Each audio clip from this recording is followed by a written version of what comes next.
Quit your crying, it's gone. Those 4 words flipped my life upside down. My son Mike stood in my tiny kitchen like he owned it, arms folded, face calm, as if he hadn't just dropped a bomb. I needed that money for my Italy trip. I stood frozen, soap still under my nails, Frank's coffee mug slipping in my hands. "You sold Dad's Rolex? Without talking to me?" I asked, voice thin. "Mom, get over it. It's just a watch." Mike shrugged like it meant nothing. Just a watch. 6 months after burying the man I'd spent 43 years with, my own son had turned the one piece of Frank's I wore every day into someone else's wrist candy. I wound it every morning the way Frank taught me, small ritual, a thread to him. Now it was gone. If you're watching, hit subscribe and tell me where you're from. Betrayal tastes like pennies, cold, metallic, and sour. Standing in my Chicago kitchen, looking at my 42-year-old child who seemed to think grief had an expiry, I tasted it all at once. "Which pawn shop?" I asked, quieter. Mike's wife, Ashley, didn't even look up from her phone. "Oh good, she's finally reasonable," she said, voice laced with the practiced pity she used when she wanted to look magnanimous. "Dorothy, clinging to your things isn't healthy. Frank wouldn't want you stuck in the past." I bit back the words that rose up, "Don't tell me what he'd want," and kept still. Ashley had been telling me what Frank would have wanted since the funeral, always when it meant I should hand something over. "Golden State Pawn, Milwaukee Avenue," Mike said, checking his overpriced watch. "Guy paid cash, gave me $800. Not bad for an old watch? $800 for Frank's 1978 Submariner, the one he'd bought after working extra shifts when Mike was a baby. The watch he'd worn every day until the hospital put it in a plastic bag with his wedding ring. That watch was worth at least $3,000, I said. Ashley snorted. "In what world? It wasn't even running right." I was the one winding it every day, keeping it alive. They wouldn't understand that. To them, everything had a sticker price and no memory. I stood up straighter. "I'm getting it back," I said. "Good luck," Mike replied, moving toward the door. "We fly in the morning. Ashley's been planning this for months." Ashley paused by the door and gave me that fake sympathetic look. "Dorothy, you should think about therapy. This obsession with Dad's things isn't normal." The door shut behind them, and the house closed in with the taste of betrayal and the new kind of silence that had lived here since Frank left. But here's what they didn't know about their old mother. 40 years as a bank manager teaches you the difference between surrender and strategy. I was done surrendering. The pawn shop smelled exactly like I expected. Cramped, a little greasy, fluorescent lights that made everything look tired. The man behind the counter had sleeves of tattoos and the look of someone who'd heard every sob story twice. "You hear about the Rolex?" he asked before I'd opened my mouth. "How did you?" I began. He shrugged. "Your son warned me, said you might show up." His name tag read Danny. "Look, lady, I pay fair market value. That's business." Fair market value. As if there was a market price for 43 years of mornings and the weight of a husband's hand on the small of your back. "I'll buy it back," I said. Danny shifted, uncomfortable. "It's already gone. Guy came in this morning. Cash, no returns." My heart felt like someone had dropped a brick into my chest. Some man was walking around Chicago with Frank's watch on his wrist because my son needed pizza money for a trip. Then Danny's voice dropped. "We found something inside when we cleaned it." He disappeared for a beat and returned with a small manila envelope. "Hidden compartment, real neat job, like a jeweler did it." He slid the envelope across the glass. Inside was a folded scrap of paper, edges browned with age. In Frank's careful handwriting, Dorothy's birthday, the 15th of July, 1955. Under that, a string of letters and numbers. SS4457CH0815DS. Frank had never mentioned a secret like that in 43 years. "Do you recognize it?" Danny asked. I shook my head, though the sequence nagged at me like a password remembered half awake. He hesitated, then said, "The buyer? What did he look like?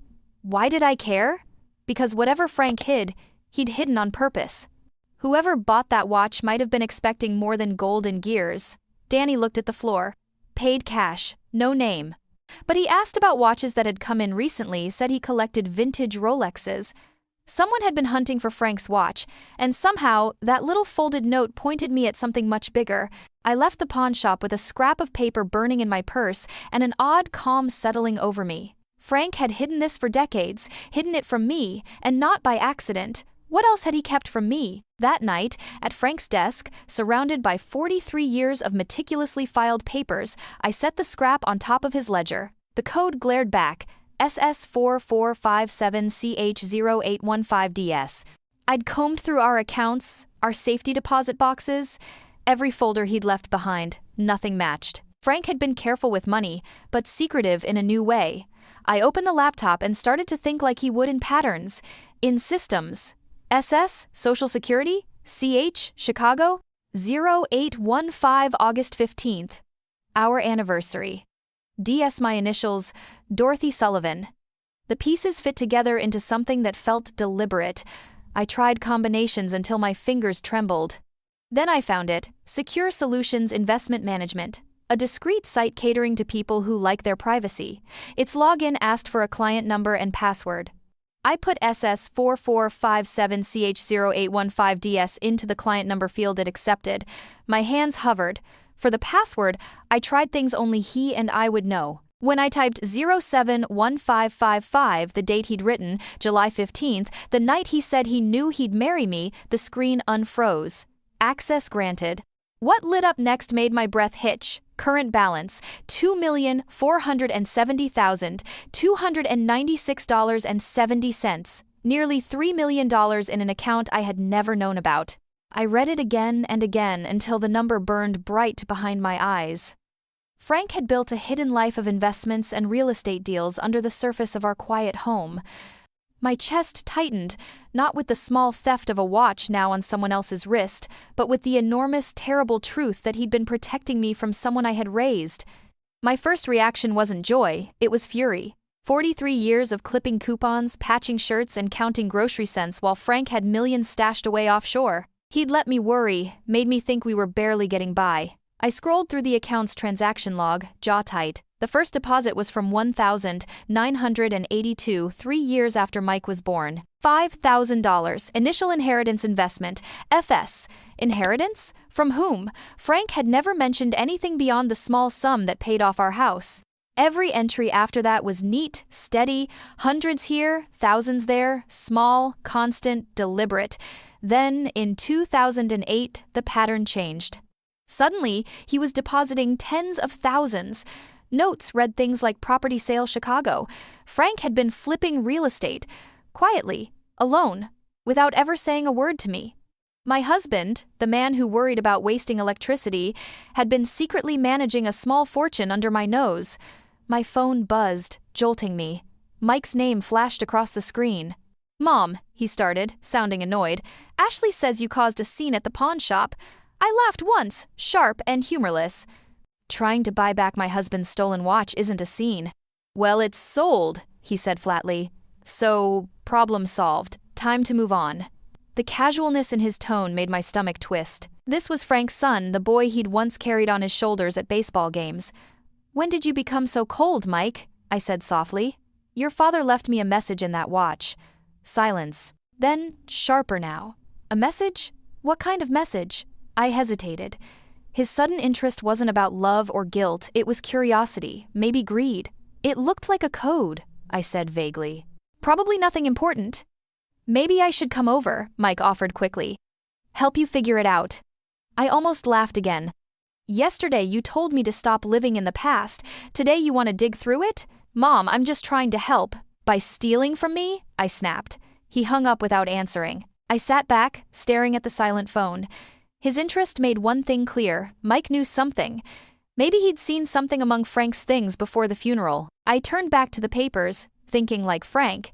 He'd been an accountant before retirement, precise, orderly, methodical. SS4457 maybe, Secure Solutions itself. CH0815DS. Chicago, August 15, Dorothy Sullivan. The code was a message meant for me alone. Hours later, I found the name again. Secure Solutions Investment Management, Cayman Islands. I'd already logged in, but now I understood the shape of what he'd built. A quiet empire, property, stock, real estate, all in my name, shielded from someone, and I was beginning to suspect who. The account history showed Frank's last transaction just 2 weeks before he died. $25,000 property sale. Emergency liquidation. Emergency liquidation. Frank had been converting assets to cash right before his heart attack. Why? I spent the next morning in front of the computer, tracing property records. Frank had bought and sold dozens of buildings across Chicago, but something strange jumped out at me. Every single one of those properties had been purchased by the same buyer, Sullivan Investments LLC. The name froze me. Sullivan. Our name. Mike's name. I grabbed my phone and called my nephew Danny, not the pawnshop owner, but my late sister's son who worked in real estate. Danny, honey, I said, trying to sound calm. Have you ever heard of a company called Sullivan Investments LLC? He paused. Yeah, they've been snapping up properties fast, all cash deals. Why? Can you find out who owns it? Sure, give me an hour. I waited that hour going through Frank's desk, combing every drawer. Behind the tax files, I found a folder labeled Insurance Policies. Inside weren't policies but contracts, deeds, and letters. At the bottom, an envelope dated 6 months before Frank's death. I opened it and felt the blood drain from my face. Mr. Sullivan, as requested, I've completed my investigation into your son, Michael Sullivan's financial activity. My findings are troubling. He currently owes approximately $180,000 in gambling debts to offshore betting platforms. He's taken out high-interest loans under false income reports and has inquired about inheritance procedures and power of attorney documentation. It appears Mr. Sullivan may be planning to have you declared incompetent to gain control of your estate. I recommend taking immediate legal precautions to secure your wife's finances. Sincerely, Thomas Chen, private investigator. My phone rang again, Danny, right on time. Aunt Dot. You're not going to like this, he said quietly. Sullivan Investments LLC? It's Mike's company. I set the letter down and closed my eyes. Everything clicked: the secrecy, the hidden fortune, the sudden liquidation. Frank hadn't been keeping money from me. He'd been protecting it for me. He'd known. My son hadn't pawned Frank's watch for vacation money. He'd taken it because he knew there was something hidden inside, and he'd been looking for exactly what I'd just found. And now that he knew I had found something, he wasn't going to stop. I was still sitting at Frank's desk, the investigator's letter trembling in my hands, when I heard a key turning in my front door. Ashley's voice floated down the hall, sweet, fake, syrupy. Dorothy? We just stopped by before our flight? My fingers gripped the edge of Frank's folder. Whatever game they were playing, I was done being the pawn. I slipped the investigator's report back into the folder and minimized the offshore account tab on my laptop just as they stepped into the room. Mike carried a small suitcase, his expression too casual, while Ashley's designer sunglasses perched on her head like a crown. Just wanted to say goodbye, Mike said, scanning the desk behind me, papers, files, my open laptop. His eyes flicked too quickly, taking mental inventory. What are you working on? He asked. Sorting through your father's papers, I said lightly. There's so much I never knew about. Ashley took a slow step forward, curiosity sharp behind her smile. Find anything interesting? Her tone was polite, but her eyes were searching, hungry. Just old bank statements, I said smoothly. Your father was nothing if not thorough. Mike smirked faintly. Yeah, he was obsessive about records, probably kept every receipt since the 90 seconds. Actually, I said, testing them, I did find something strange, an investment account I didn't know about. Probably nothing big, a few thousand maybe. That was all it took. Both their faces shifted in unison shock, then calculation. Mike straightened. An investment account? What kind? I'm not sure yet, I said, watching them carefully. The paperwork's complicated. I'll probably hire Frank's old accountants to help. Ashley shot Mike a quick glance. We could help, she said too fast. Mike's great with finances. I smiled sweetly. Oh, I'm sure he is, but I've already scheduled a meeting with professionals. I can afford the fee. Mike's jaw tightened. Mom, those people charge hundreds an hour. I know, I can afford it, I said again, sharper this time. The room went silent. The only sound was the faint hum of the ceiling fan and Ashley's nails tapping against her phone. Her fake concern started to crack, revealing something meaner underneath. Finally, she said, We should go. Don't want to miss our flight. But Mike didn't move, his gaze locked on my laptop. Mom, he said slowly, about that message you mentioned in Dad's watch. Maybe I should look at it before we go. Just in case it's important. Ashley frowned. What message? Mike shot her a warning look. It's just something she found. Some kind of code. Now Ashley's attention sharpened like a knife. A code? What kind of code? I stood, closing the laptop softly.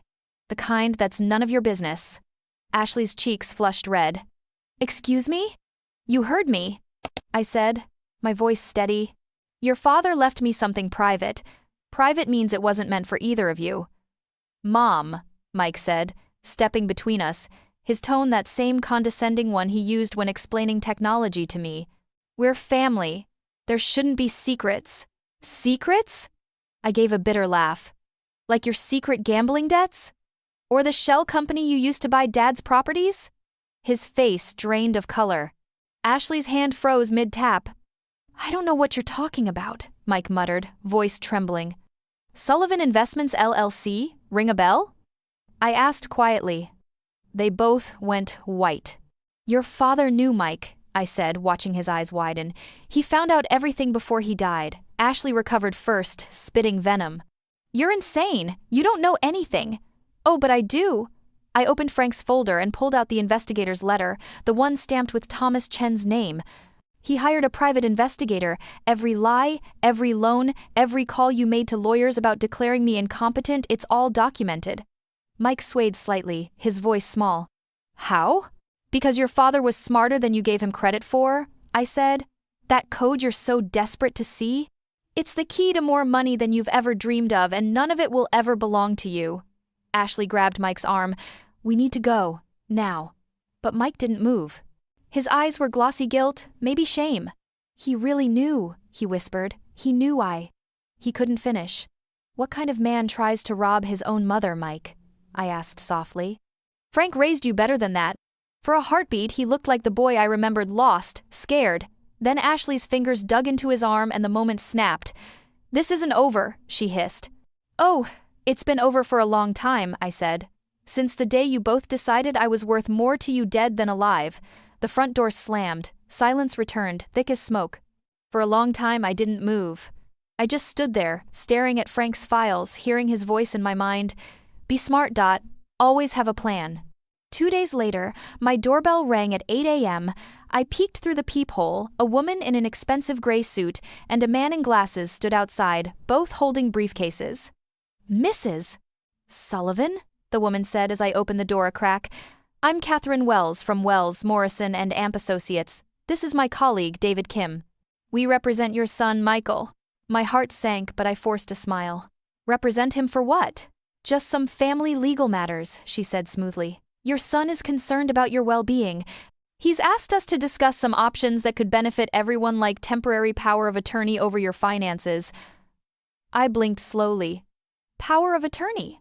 How thoughtful. David stepped forward with his tablet. We understand you've been handling complex investments. That can be overwhelming, especially while grieving. Overwhelming, I repeated softly. That's one word for it. Catherine's tone was syrupy but firm. Michael just wants to help, Mrs. Sullivan. And what happens, I asked, if I don't sign? Her smile didn't falter, but her voice sharpened. Then Michael may have no choice but to petition the court regarding your mental competency. There it was the threat Frank's investigator had warned about. I straightened, meeting her gaze head-on. You know what's funny about threats, Miss Wells?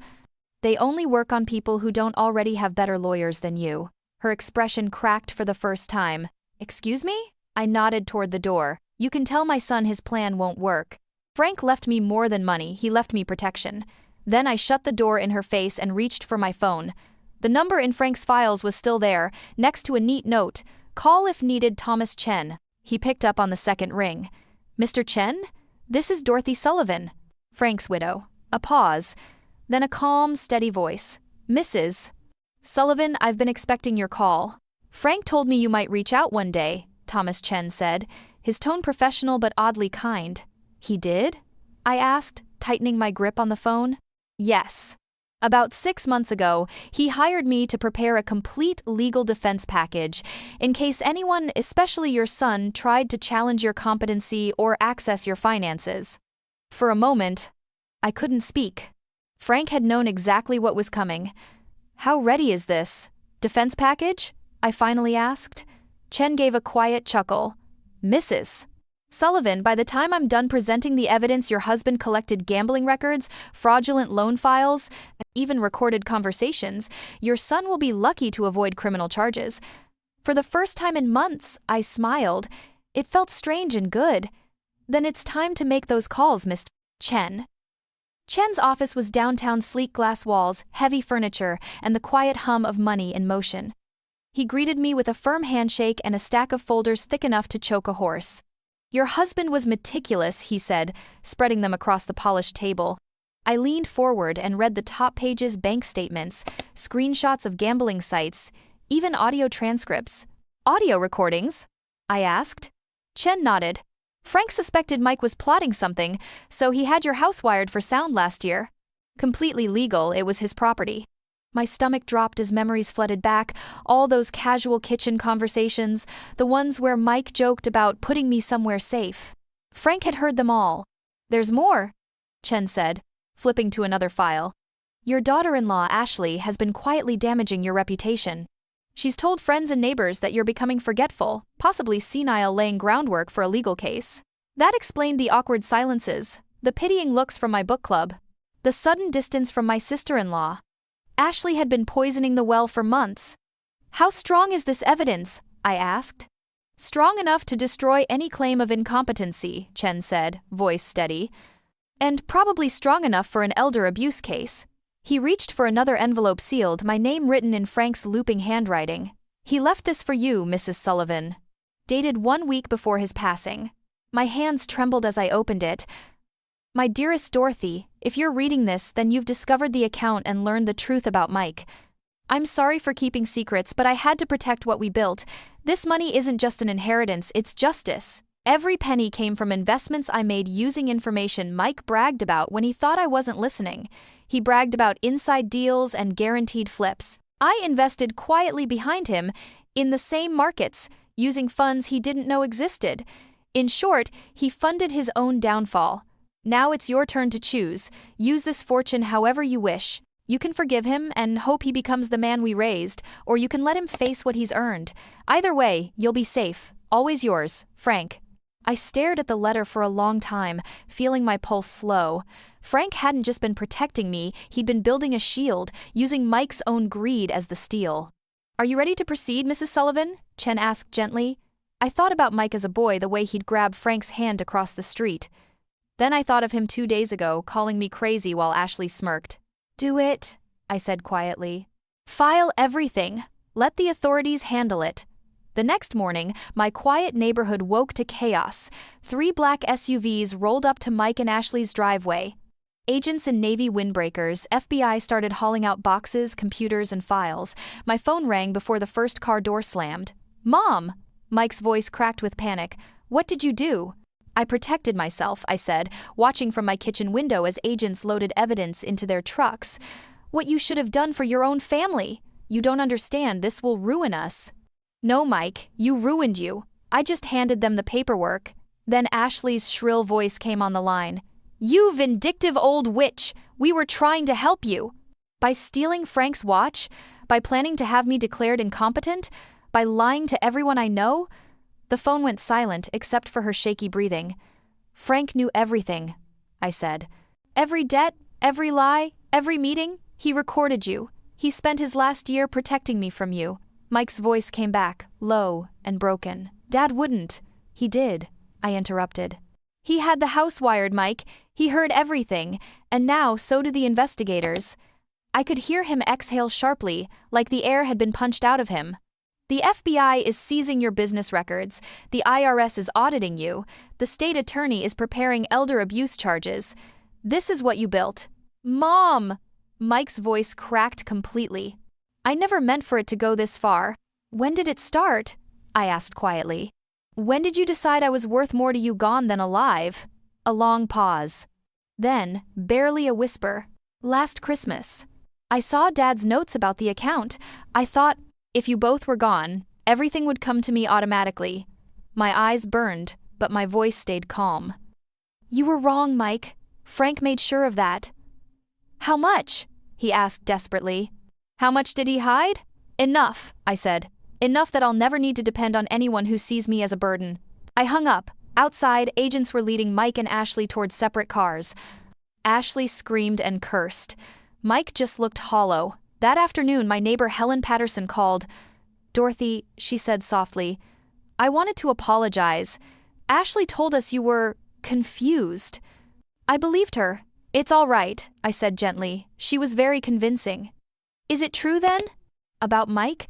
I looked at Frank's photo on the mantel, his kind, steady eyes, and felt a tear slide down my cheek. It's true, but it's over now. 3 weeks later, I sat across from Chen again, signing the final documents. Mike and Ashley's assets had been frozen. They were facing fraud and elder abuse charges. Mrs. Sullivan, Chen's assistant said from the doorway, there's someone here to see you, a Mr. Richard Torres. A man in his 60s entered, neat suit, calm eyes. He held a familiar blue velvet box. Mrs. Sullivan, he said, I'm the one who purchased your husband's watch from Golden State Pawn. I blinked. How did you even find me? He smiled faintly. Because Frank hired me 20 years ago. I'm a retired U.S. Marshal. He asked me to keep tabs on the watch in case it ever resurfaced. My breath caught. You mean he planned even that? Torres opened the box and turned the watch over in his hand. There's something else you should see, he said, pressing a tiny notch on the back. A second compartment clicked open. Inside was a micro SD card. Frank recorded everything, Mrs. Sullivan, Torres said quietly. Every meeting, every call, every plan your son made.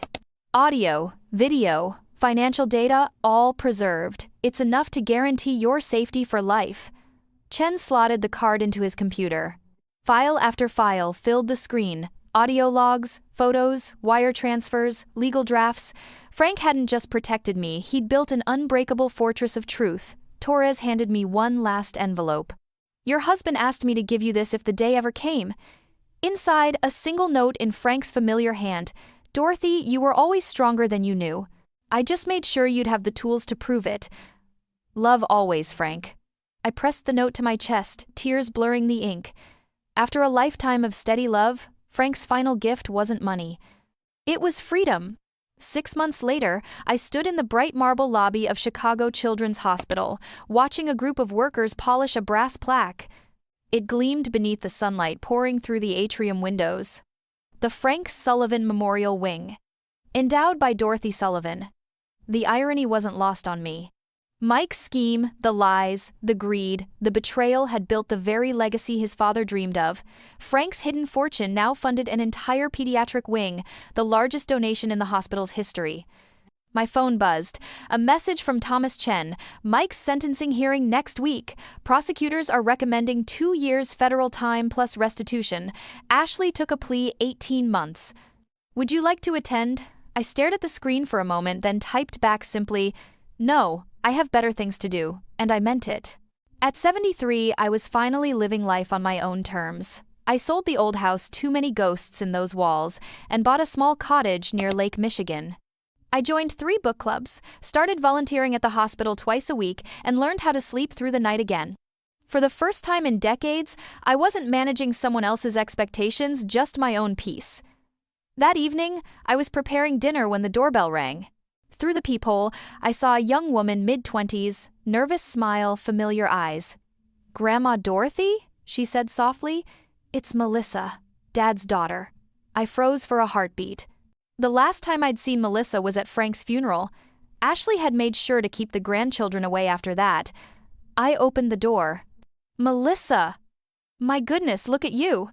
I should have called first, she said quickly, wringing her hands. I heard what happened with Dad and Ashley. I wanted to say I'm sorry. You don't owe me an apology, sweetheart. I think I do, she said quietly. I knew something was off. Dad was asking weird questions about Grandpa Frank's money. Ashley kept saying you were losing your memory. I should have said something. I studied her face, Mike's features softened by Frank's kindness. Come in, honey. Let's talk. Over dinner, she told me about her new teaching job, her engagement, her plans for grad school, but eventually, the guilt crept back into her voice. I keep thinking I should visit him, she said, but I'm so angry. I don't know how you can forgive him. I thought about Frank's letter about the choice he'd left me, forgiveness or justice. I had chosen justice, but sitting across from Melissa, I understood forgiveness too. Anger's natural, I said softly. But hate gives people power. I'm done giving him mine. I choose peace. Her eyes filled with tears. I missed you so much. Ashley told everyone you didn't want to see us anymore. I never stopped wanting to see you, I said. And I never will. She smiled the same shy smile Frank used to give me when he was trying to fix something he'd broken. After dinner, she helped me clear the table. Her gaze landed on Frank's photograph on the mantel. I always wondered why Grandpa wore that old watch every single day, she said. He must have really loved it. I smiled faintly, feeling the cool metal of it around my wrist. He loved what it protected, I said. Later that night, after Melissa left with promises to visit every week, I sat on my back porch overlooking the dark, still water of the lake. Frank's watch ticked softly against my skin, steady, precise, eternal. The same sound that had once filled our mornings, now filling the silence he left behind. He'd been gone 8 months, yet somehow he was still here in the laughter of a granddaughter I'd almost lost, in the peace of a home free from fear, in every beat of the watch he'd hidden his love inside. The greatest love stories aren't always about passion or grand gestures. Sometimes, they're about protection, about someone loving you enough to fight battles you never knew existed. Frank had spent his final years building a fortress around me, brick by brick, secret by secret, making sure I'd be safe long after he was gone. And in the end, his plan worked perfectly. I looked down at the watch one last time, its face glinting in the fading light. Some people spend their lives searching for proof of love. I wore mine on my wrist for 43 years.